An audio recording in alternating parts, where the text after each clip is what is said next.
name is Conrad Steiner. I'm a doctor of medicine. Tonight's story has the title, Break Through the Bars. Guardian of birth, healer of the sick, comforter of the aged.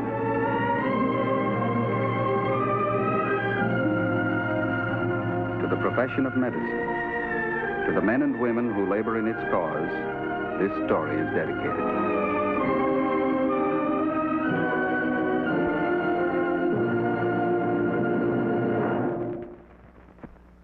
Our presentation tonight, the field of psychiatry, science of treating mental and emotional disorders.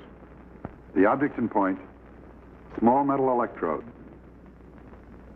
The case in point, Henry Clow Fisher, age 44, unmarried. Henry prides himself on excellent health. His life is carefully ordered. He maintains a balanced diet, mild exercise, neither drinks nor smokes.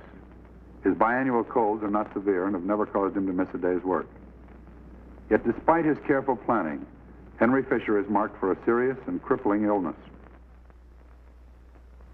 Is anything troubling you? There's nothing wrong with the bank.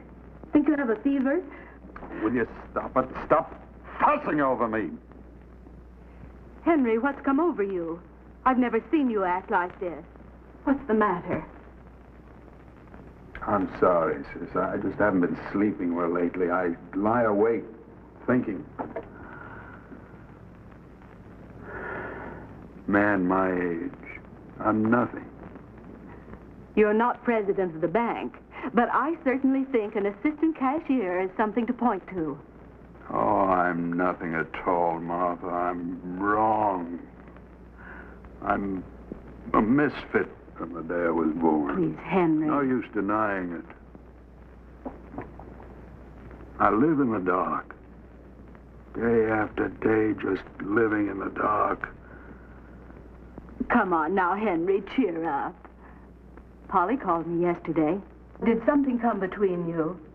I'm your sister, Henry. You can tell me. I've got no business going out with women. I can't afford it. It's after 8. I'll be late. Henry, your lunch. I'll see you later. Henry, what about your breakfast?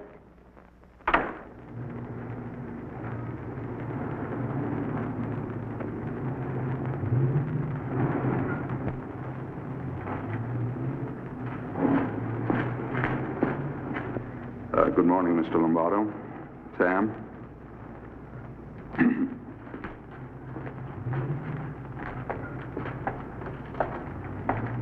I'm sorry I'm late. I was delayed.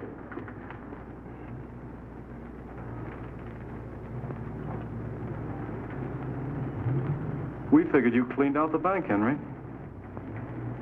Thought sure you were headed for South America by now.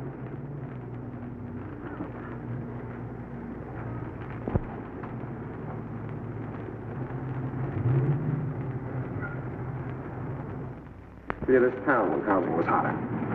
Gotta look ahead to get someplace in life. This is where the future's gonna be. You can take it from me. Well, we've got to take it from the facts, Mr. Liggett, but the plan certainly looks sound. Sound as a dollar. Pre-war dollar, that is. Well, I'll get back to you tomorrow. Thank you. Bye.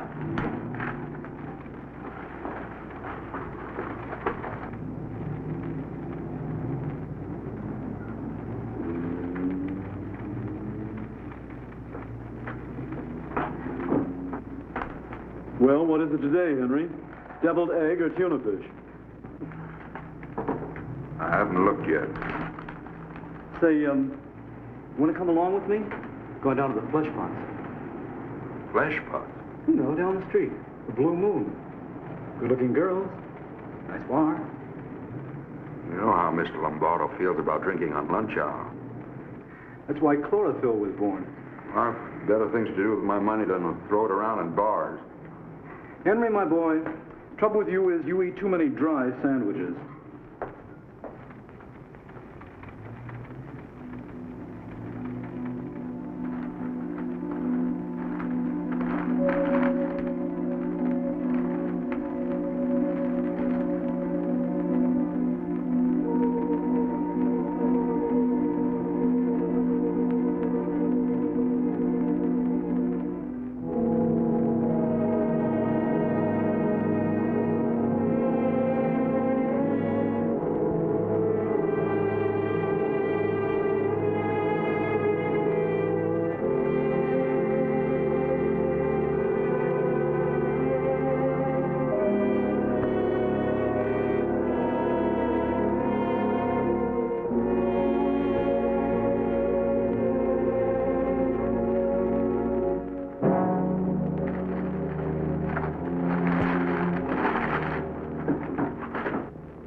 fine.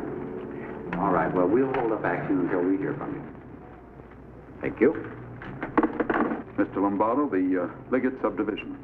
Of course, it hasn't been surveyed yet, but I know the land. I know every inch of it.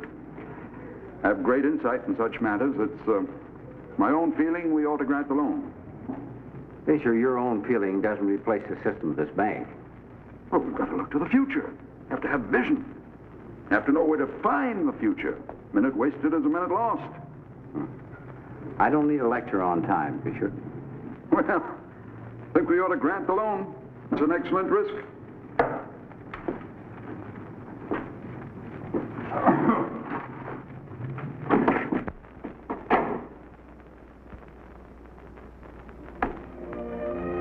Bartender?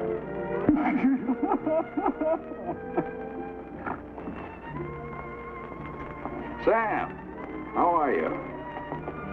Well, what do you know? Henry finally discovers the cocktail hour. You finally broke loose from your cage, huh, boy? Well, that's all work and no play, you know. How do you do, miss? I've seen you around the bank. My name is Henry Fisher. Excuse me.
Lombardo? Henry Fisher on this end, Lombardo. Fisher? Oh, what the devil do you want at this hour of the night? What? What development? Now listen to me, Lombardo. I've got this all worked out. Now this calls for immediate action. I mean immediate. I'm down at the Blue Moon, you know, down the street from the bank. I'd like you to get into your clothes and come down here right away. Dollar-wise, this development can mean a fortune in a matter of months, but we don't let them do it. We do it ourselves. Now, understand this, Lombardo. I don't want anything for myself. You can take all the profits. I'm doing this as a public service. I've got it all worked out about the money, too. Are you out of your mind, Fisher? I want to talk to you, Fisher, the first thing in the... I want to talk to you the first thing in the morning. And you see to it that you're sober. How dare you? Now, just what... Clyde? Yes, sir? I decided I'm going to do something to you, Clyde. How's that? This color scheme, you know, the decor, the architecture, it's all wrong, Clyde. All wrong. Take that wall, for instance. Out it's got to go. And that one, too. Expanse, width. No? Bigness! That's what this place needs. Feeling of bigness! I'll design it for you myself. Hell, you don't charge, Clyde. I like you. We'll talk about it as soon as I get back. I have to go down the street, see a gentleman about some very important negotiations. About a uranium mine. Will you excuse me, Clyde, please? Yeah, sure, Mr. Fisher. Go ahead. I'll be back in a few minutes.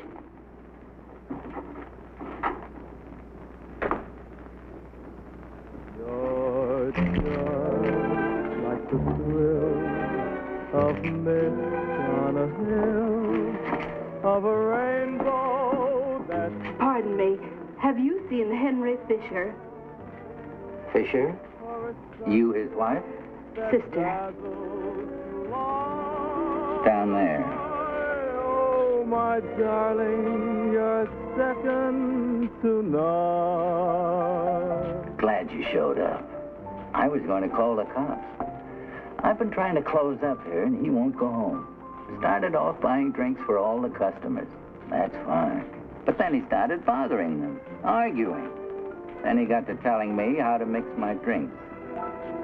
He's been running in and out of here all night. First, he had to go see a man about a uranium mine. Then he had to go down to the city hall to talk to the mayor. Henry isn't used to drinking. He ain't been drinking, lady. Only 2 plain glasses of ginger ale all night. That's all he's had.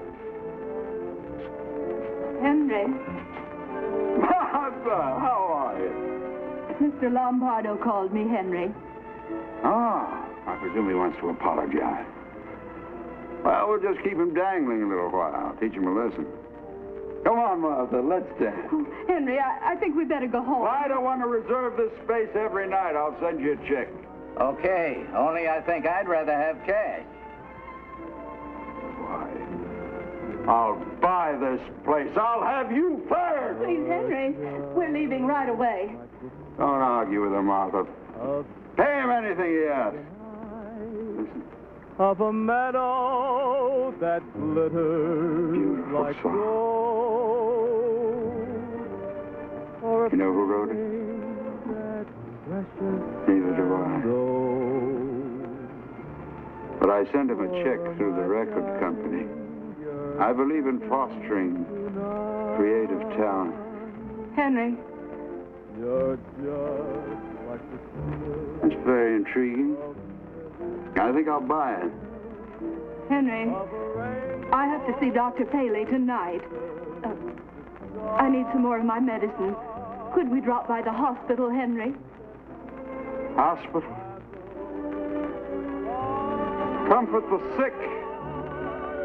Huh? I'm going to do something for sick people. Something quick for the sick. Would you do me a favor, Henry? Of course, dear. Anything you ask. But first, we have to get to the hospital. Something quick for the sick. Something quick for the sick. Something quick for the sick.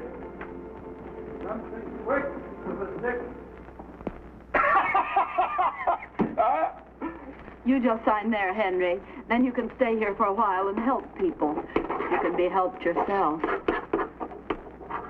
How's this for a signature, Dr. Paley, huh? Very intricate. That's so they can't forge it. Very interesting, Henry. You take this, honey. We Now. go right through here. All righty. If there's anything that you need, just ask for it. That's a lock.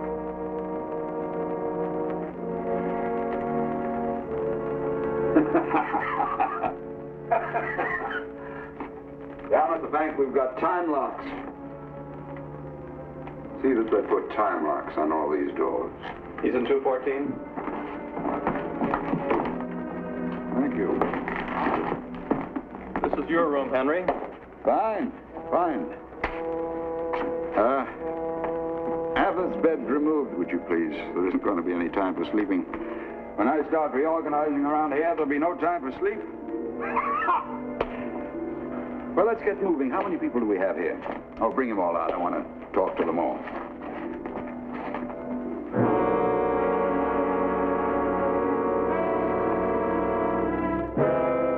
You're trying to keep me here. You can't keep me here. It's for your own good, Henry. You did this. Do what they say, Henry. You betrayed me. You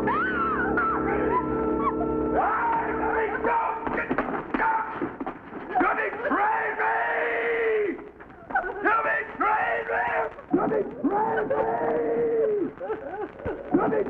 crazy! Running crazy!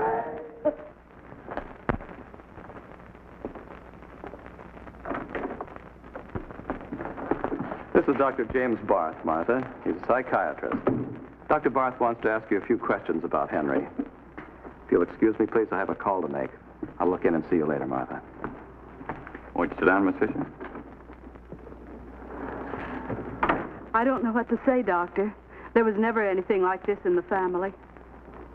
What's happened to your brother is no disgrace, Miss Fisher. It's fairly common. 1 out of every 4 persons has some sort of nervous or mental illness during his life. Actually, 1 out of every 10 is ever hospitalized for it. But he is insane, isn't he? That's illegal, not a medical term. Let's say that he's temporarily unable to manage his affairs, that he's not responsible for what he does, and he needs help. Has he had any serious illnesses? No. Henry's been quite healthy. He had the usual childhood sicknesses, measles and chickenpox. No accidents involving the head, no falls? No, I'm sure of that. Your brother was never married? Neither of us. Father died when we were children. We lived with Mother until she passed away about 8 years ago. Well, how did your brother react to your mother's death, Miss Fisher? He took it very hard. It worried me quite a bit at the time. Couldn't eat, couldn't sleep, moped around for the longest time. Doctor, how could this happen? How could Henry become a raving maniac like this? Well, it's unfortunate you saw that outburst because it's the usual popular conception of a lunatic. Actually, your brother was in extremely high spirits and reacting with frustration when he was crossed. A drunken man reacts much the same way. I thought he had been drinking. He'd been throwing money around, writing checks. That's typical of the manic depressive reaction. It can go either way, either into deep depression or into great exhilaration. But why? How did it happen? Well, to understand a depressive, you must imagine that everything has gone wrong. You're no good, a failure, a sinner, an outcast. To conceive the manic stage, think of your happiest moments, some triumphs, some exhilarations when you were on top of the world. His thoughts are not distorted, they're simply exaggerated. Will we have to send him to an asylum? No, we'll treat him here.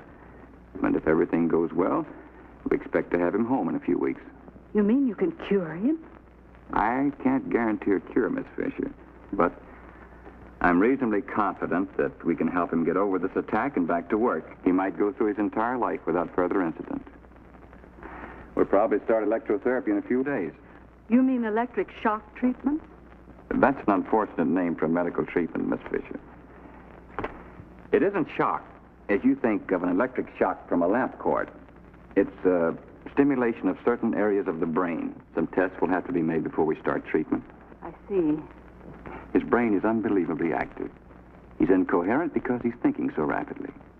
It's what we call the flight of ideas. Now, left alone, he'd run himself into a state of absolute collapse. Exhaustion doesn't bring relaxation. It produces further stimulation.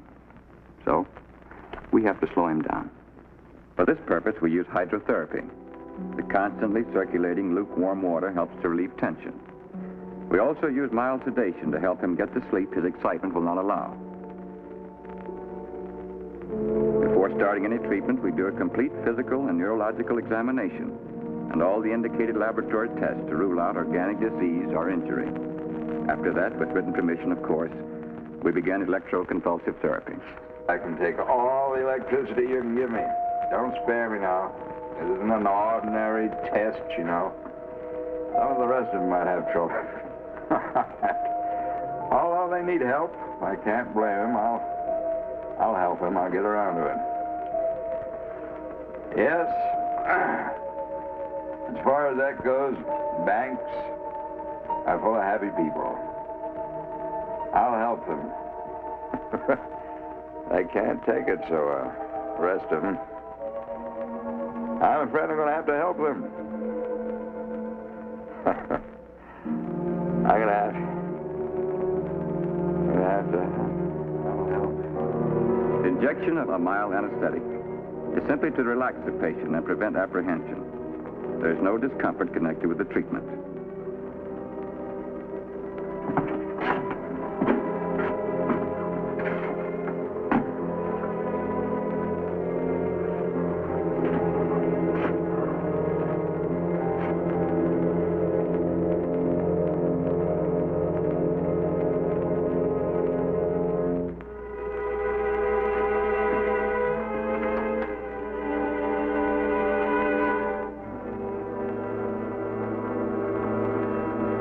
current of very low intensity, measured in thousandths of an ampere, is applied to the temporal area. Ready to treat. We produce a controlled convulsion.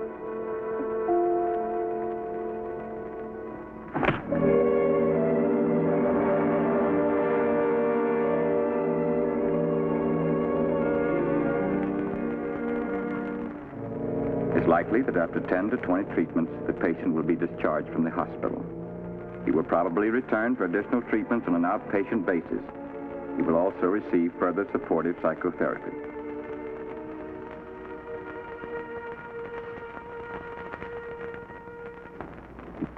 Doctor, you really think I'm well enough to try to go back to work? Well, you finished your electrotherapy. There's still a few things we can work out in interviews, but there's no reason why you should be sitting around. I talked to the manager of your bank this morning. Well, I don't expect Mr. Lombardo to take me back. He didn't say he wouldn't. He wants to see you. I explained your case very carefully. Well, it won't do any good, but thanks anyway, Doctor. I'll find something else. I'll watch myself, try not to get excited. Henry, don't watch yourself. Go out and live your life. Enjoy it. Believe in yourself. You're just as good as the next man. I don't think you'll have a bit of trouble.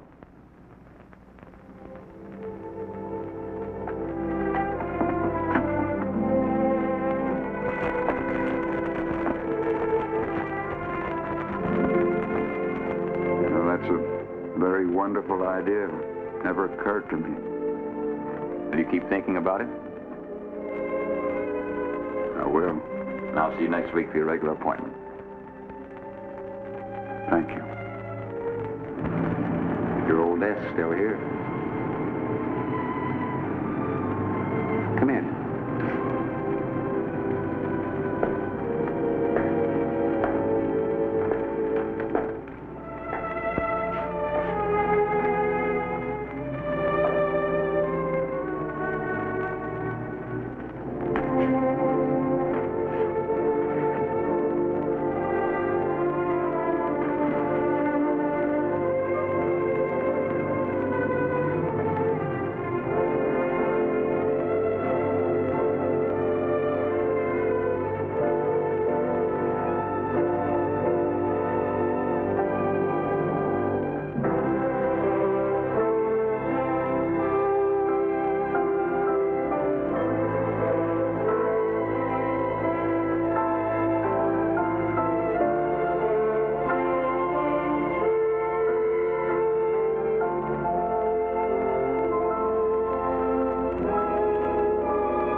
In man's recent past, torture to drive out the demons was a common treatment for mental illness.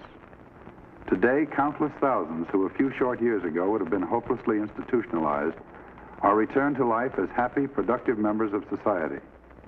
There is still much to be learned, but each day brings new knowledge to the psychiatrist, and each bit of knowledge is a torch dispelling darkness from the human mind.